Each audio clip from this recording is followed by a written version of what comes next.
February 2011, a small town Wangaratt in Australia. The place is quiet, provincial, where everyone knows each other. Dan Saunders is an ordinary guy, a bartender who works in the evenings, gets a little money, lives in a rented apartment, and doesn't make any special plans. That night, as usual, he stayed at the bar after his shift, drank with colleagues, laughed, relaxed. At one point, he needed cash, just to pay for a couple of drinks.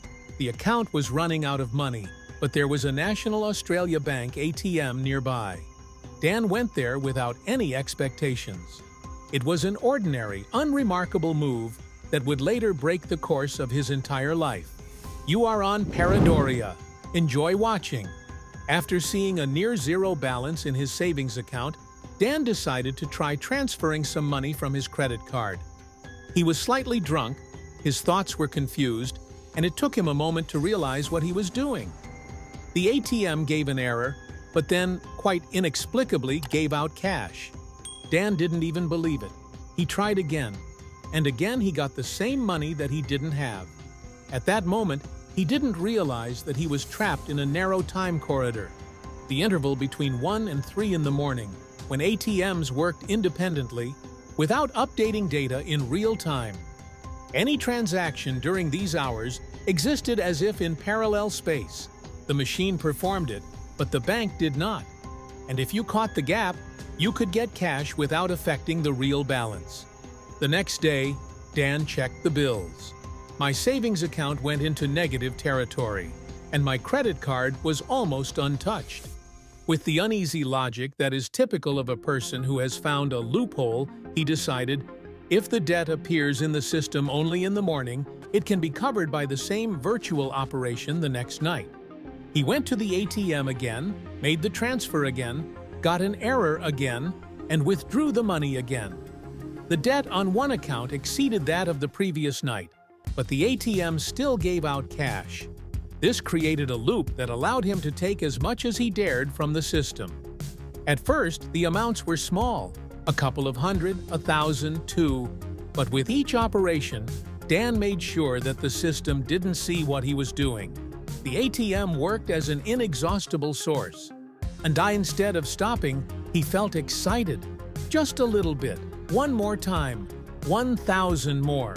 Soon, there was enough to buy new things, buy treats for friends, go to parties and restaurants that he couldn't afford to go to before. Imperceptibly, he began to live on a grand scale. In a small city, such changes do not pass by. His generosity seemed strange. His colleagues looked wary. The girl is suspicious. Dan himself tried to keep it natural, but the excitement pushed him further. He knew he was doing something illegal, but he was already beginning to convince himself that it wasn't theft. It was just a bug in the system he was using while it still existed. When he was fired from his job, he took it not as a wake-up call, but as an opportunity. Now he has plenty of time and plenty of money. The girl left. Too many questions, too many new secrets. But the anxiety was replaced by a sense of freedom. Instead of stopping, Dan raised the stakes. He went to Melbourne with some friends. He rented expensive hotel rooms, spent unlimited money, went to casinos, and played as if he lived in another world. Money flowed freely. He covered his friends' debts, bought them gifts, threw parties, and allowed himself things he hadn't even dreamed of before.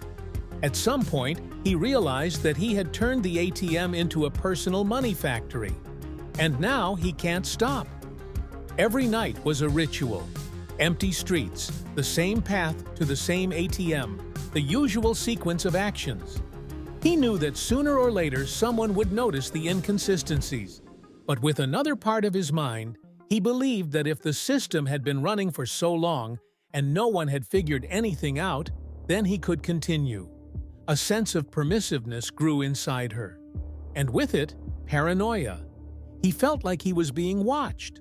That one day someone will come around the corner. That the bank is already investigating.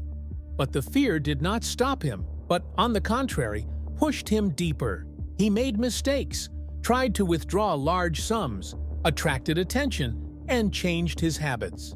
Within a few months, the amount of money withdrawn exceeded $1 million. Not a virtual million, a real one, in your hands, in your wallets, in the form of checks for hotels and restaurants. But the more he spent, the stronger the feeling that time was running out. At some point, the ATM stopped allowing transactions. The system has been fixed. The loophole was closed. It all ended abruptly, and Dan was left alone with reality. With the debt, with the consequences, and with the knowledge that now he's just waiting for the knock on the door. He lived in the shadows for several years, trying not to say too much, changing your lifestyle, hiding the past, but guilt and a huge psychological burden weighed down. And in 2015, he told his own story to journalists. He gave interviews, participated in the show, openly admitted everything he did. And this attracted the attention of not only the audience, but also the police. The consequence was inevitable. He was arrested and charged with fraud. The court appointed a year in prison and ordered to pay hundreds of thousands of dollars. Against the background of what passed through his hands, it was a mild sentence, but for Dan it was a turning point. After his release, he tried to start his life anew. He worked simple jobs and stayed away from anything that might be tempting. Today, he lives quietly and admits that the money he received did not make him happy. They broke the familiar reality, made you feel the ease to which a person quickly gets used, but which always ends. His story is not about fabulous luck, but about how one mistake in the system can destroy the psyche, morals, and life, and that even an infinite flow of money cannot give a person freedom if he is built on a foundation that will collapse at any moment. Thank you for watching this video to the end. Like it, subscribe to the channel, and share your opinion about this story in the comments. See you soon!